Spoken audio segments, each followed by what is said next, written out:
किसी ने क्या खूब लिखा है, बचपन में तो शामें भी हुआ करती थी जनाब, अब तो बस सुबह के बाद रात हो जाती है। और बचपन की वो शामें कोई कैसे भूल सकता है, जब डोरेमोन, शिनचैन, पोकेमोन जैसे और भी कई शोज को देखे बिना अपनी कोई शाम गुजरती ही नहीं थी। स्कूल से घर आना, टीवी चला के बैठ जाना, टीवी का रिमोट अपने कब्जे में लेके डिज्नी चैनल और हंगामा लगा देना। मुझे आज भी याद है वो दिन जब लड़ाई फोन के लिए नहीं बल्कि टीवी के रिमोट के लिए हुआ करती थी। खेलने के लिए वीडियो गेम्स नहीं बल्कि क्रिकेट और गुल्ली डंडा हुआ करते थे। हमारे बचपन का एक बहुत बड़ा हिस्सा तो टीवी देखकर ही गुजरा है, और उन्हीं टीवी शोज में से आज हम एक अमेजिंग एनिमेटेड शो हड्डी मेरा बड्डी को याद करने जा रहे हैं। किसने बनाया था इस शो को, आखिर क्यों कार्टून नेटवर्क इंडिया पर आने वाला ये शो बंद हो गया, इस शो की हिंदी डबिंग किसने की है, हड्डी मेरा बड्डी से रिलेटेड ऐसे और भी कई अमेजिंग चीजें हैं जो आज हम इस वीडियो में जानेंगे। So without wasting time let's watch intro and get started to know something exciting.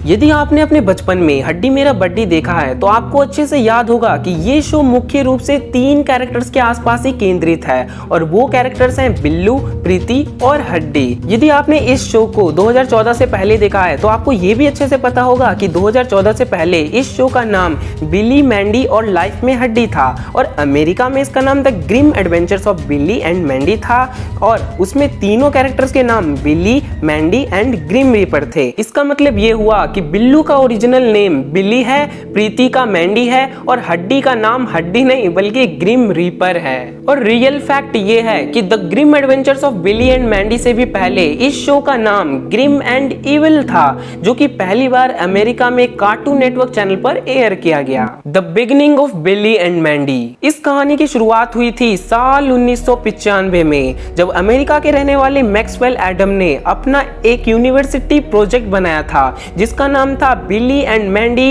इंट्रैपेनिशन of skull and you. एक खास बात यह है कि मैक्सवेल एडम को शुरू से ही ड्राइंग्स बनाने में बहुत ज्यादा इंटरेस्ट था, एंड जब वो छोटे थे तब वह सुबह 6 बजे से लेकर दिन भर टीवी में किड्स चैनल लगाकर किड्स एनिमेशन देखते रहते थे। कहीं ना कहीं बचपन के इसी हैबिट के कारण मैक्सवेल एडम को ड्राइंग एंड एनिमेशन में बहुत ज्यादा इंटरेस्ट क्रिएट हुआ था, एंड जब उन्होंने 1995 में Billy and Mandy in trepanation of the skull and you की स्टोरी लिखी, तब उन्होंने खुद अपने हाथों से सभी ड्राइंग्स बनाई और उनमें क्रेयॉन से कलर किया, एंड देन लगभग 2 मिनट का एक एनिमेशन रेडी किया, जो कि फर्स्ट स्टेज था the Grim Adventures of Billy and Mandy का। हालांकि मैक्सवेल एडम का बनाया हुआ ये फर्स्ट एनिमेशन टीवी पर उस वक्त नहीं दिखाया गया, लेकिन बाद में उन्होंने बिली और मैंडी के कैरेक्टर को लेकर एक new show Grim and Evil के कुछ एपिसोड्स बनाकर रेडी किए और कई टीवी चैनल्स के पास गए ताकि उन्हें टीवी पर एयर किया जा सके, बट सभी जगह ग्रिम एंड इविल को रिजेक्ट कर दिया गया। जब वे निकलोडियन के पास गए तो निकलोडियन ने भी ये कहकर मना कर दिया कि आखिर एक ग्रिम के पास फाफड़ा क्यों है। इस हथियार को आप जो भी कहना चाहो वो कह सकते हो, बट इंग्लिश में इस हथियार का नाम साइथ है, जिसे कॉमनली फसल काटने के लिए यूज किया जाता है। यहाँ पर मैं आपको ग्रिम रीपर का मतलब समझा देता हूँ। देखो, ग्रिम रीपर का मतलब होता है personification of death in the form of a cloaked skeleton building a large साइथ। पर्सनिफिकेशन ऑफ डेथ यानी मौत को मनुष्य के रूप में दिखाना, in the form of cloaked skeleton. Cloaked मतलब होता है चोगा, ये जो हड्डी ने पहन रखा है ना वो, यानी डेथ को एक कंकाल के रूप में दिखाना जिसने एक चोगा पहना हुआ हो और उसने अपने हाथ में एक बड़ा सा साइथ पकड़ा हो, उसे ही ग्रिम रीपर कहते हैं। उस साइथ की वजह से निकलोडियन ने भी मैक्सवेल एडम के इस शो को लेने से मना कर दिया, जबकि मैक्सवेल ने उन्हें साफ सीधे प्रॉमिस किया था कि ग्रिम किसी भी बच्चे के ऊपर अपना फाफड़ा नहीं चलाएगा, लेकिन फिर भी इस चीज को नेगेटिव बोलकर उन्होंने मैक्सवेल के इस शो को नहीं लिया। अंत में मैक्सवेल एडम गए कार्टून नेटवर्क के पास, जहां उनका ये शो एक्सेप्ट कर लिया गया, और इसके बाद the Grim Adventures of Billy and Mandy के एक से बढ़कर एक एपिसोड बनाए गए, जिसे 2014 में हिंदी में डब करके एक नए टाइटल हड्डी मेरा बड्डी के नाम से कार्टून नेटवर्क इंडिया चैनल पर भी एयर किया गया। Character facts. नंबर 1, बिल्लू। जैसा कि आपको पता है, बिल्लू को एक बेवकूफ लड़का दिखाया गया है जो कि इस शो का फनीएस्ट कैरेक्टर है। मैक्सवेल एडम ने कहा था कि बिल्लू का कैरेक्टर उनके खुद के कैरेक्टर से इंस्पायर्ड था। नंबर 2, प्रीति। प्रीति के बारे में एक फन फैक्ट ये है कि पहले प्रीति के बाल को 2 चोटी के रूप में ड्रॉ किया गया था, पर बाद में प्रीति को थोड़ा और डेंजर बनाने के लिए उसके बालों को लड़कों वाली कटिंग की शेप दी गई, जिससे प्रीति रियल में और भी ज्यादा खतरी लगने लगी। और एक चीज आप साफ सीधा नोटिस कर पाओगे कि किसी भी एपिसोड में प्रीति ने कभी स्माइल नहीं किया है। एंड मैंने स्टार्टिंग में आपको ये बता ही दिया था कि प्रीति का ओरिजिनल नेम मैंडी है। नंबर 3, हड्डी। हड्डी का रियल नेम ग्रिम रीपर है एंड इसकी एज 100 और हजारों में नहीं बल्कि लाखों में है। सीधे बोले तो हड्डी लाखों साल पुराना है। कितना लाख साल पुराना है ये एग्जैक्ट कहीं भी नहीं बताया गया है, इसीलिए मैं भी आपको नहीं बता सकता। इन तीनों के अलावा कुछ हेल्पिंग कैरेक्टर्स भी हैं, जैसे बिल्लू के पापा एंड मम्मी, गुल्लू और कुछ हड्डी के दुनिया के लोग। The Indian version, the Grim Adventures of Billy and Mandy India में हड्डी मेरा बड्डी के नाम से ज्यादा फेमस है, बट पूरे दुनिया की बात करें तो इसे सिर्फ बिली एंड मैंडी के नाम से ज्यादा जाना जाता है। इसके फर्स्ट एपिसोड में हड्डी एक गेम हार जाता है और उस गेम को हारने के बाद वह प्रीति का गुलाम बन जाता है, और साफ सीधा बोलूं तो भाई वो गुलाम से ज्यादा उनका फ्रेंड बन जाता है। Hindi dubbing artist.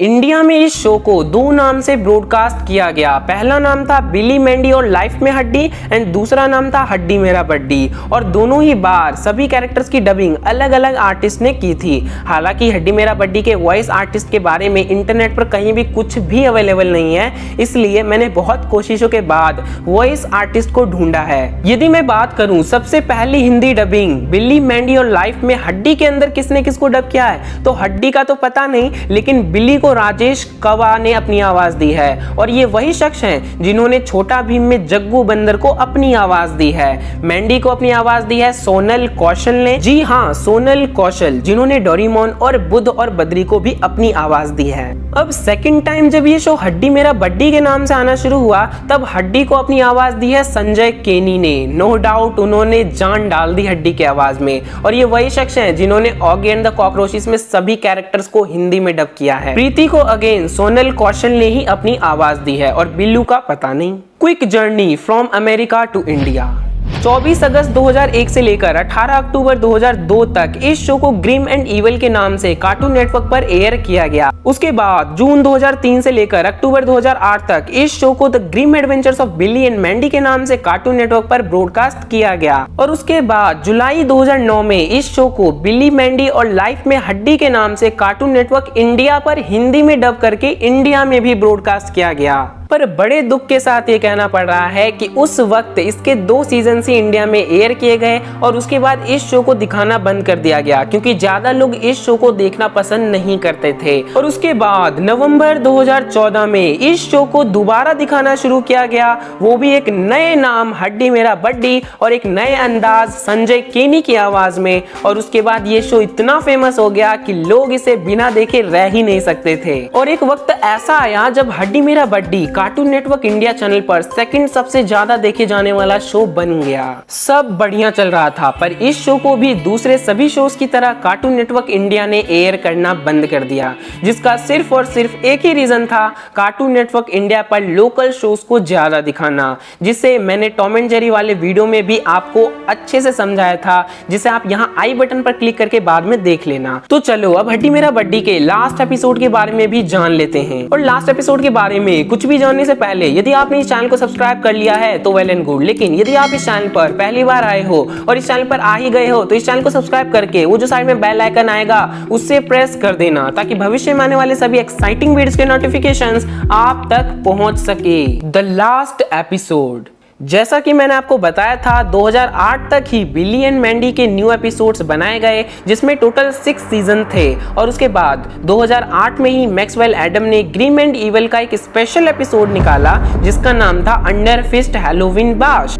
कहा जाता है कि ये special episode Grim and Evil का एक नए स्पिन ऑफ का फर्स्ट एपिसोड था, लेकिन जब ये स्पेशल एपिसोड बनाया गया उसके बाद मैक्सवेल एडम का कार्टून नेटवर्क के साथ हुआ कॉन्ट्रैक्ट एक्सपायर हो गया और मैक्सवेल एडम दूसरे प्रोजेक्ट पर काम करने के लिए डिज्नी चैनल के पास चले गए, जिसके कारण बिली एंड मैंडी का और कोई नया एपिसोड नहीं बनाया गया और under fist Halloween bash Billy and Mandy का लास्ट एपिसोड बनकर रह गया। और आजकल अमेरिका में कार्टून नेटवर्क पर ओल्ड एपिसोड्स को ही एयर किया जाता है एंड इंडिया में तो ये बहुत पहले बंद किया जा चुका है। रीजन आपको मैंने पहले ही बता दिया था। मुझे इस वीडियो को बनाने में 10 दिन लग गए, लेकिन आपको लाइक का बटन दबाने में 10 सेकंड भी नहीं लगेगा, इसलिए लाइक का बटन जरूर दबाना। और यदि अभी भी आपके मन में कोई क्वेश्चन या डाउट है जो आप मुझसे पूछना चाहते हो तो आप मुझे इंस्टाग्राम पर डायरेक्ट मैसेज कर सकते हो। मैं मिलता हूँ अगली बार एक और एक्साइटिंग वीडियो के साथ। Till then stay tuned, stay happy.